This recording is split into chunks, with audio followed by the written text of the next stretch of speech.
Ayant vécu dans plusieurs villes au Canada avec des parents croyants mais stricts, cela n'a pas été facile. Nous étions pauvres car mon père faisait des études en théologie et ne pouvait pas travailler. J'étais la deuxième de 4 enfants turbulents. Je n'avais pas beaucoup d'attention et j'essayais de l'obtenir en étant le plus sage possible. J'avais aussi très peur de mon père qui était souvent agressif envers nous.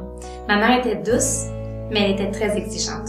Le résultat fut que dès ma tendre enfance, je me suis fait rejeter à l'école à cause de mes vieux vêtements parce que j'étais souvent la petite nouvelle et qu'on me prenait pour une proie facile.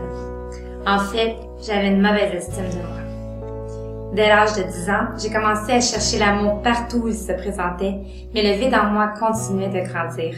À l'âge de 13 ans, j'ai eu un copain qui m'a laissé tomber durant une retraite de jeunesse. C'est à ce moment que j'ai voulu en finir. J'avais ouvert mon cœur à quelqu'un, mais il confirmait ma pire crainte. Je n'étais pas digne d'amour. Seule, je me suis mise à prier, à pleurer, à crier et à m'auto-mutiler.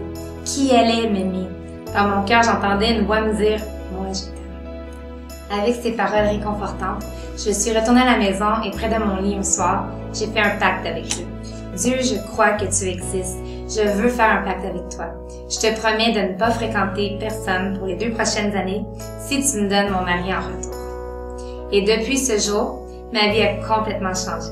Un poids lourd venait de tomber et une liberté venait de s'installer dans mon cœur. Je n'étais plus esclave de mon besoin d'être aimée car l'amour inconditionnel de Dieu me comblait.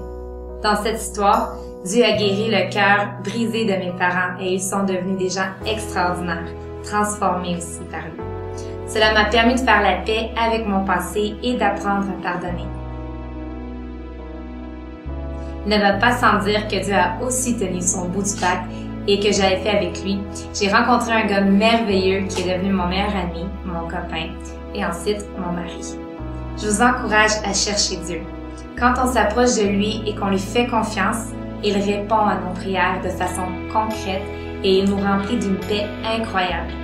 Aujourd'hui, je continue d'espérer et de me confier en Dieu quand les insécurités, les doutes et la peur du rejet refont surface.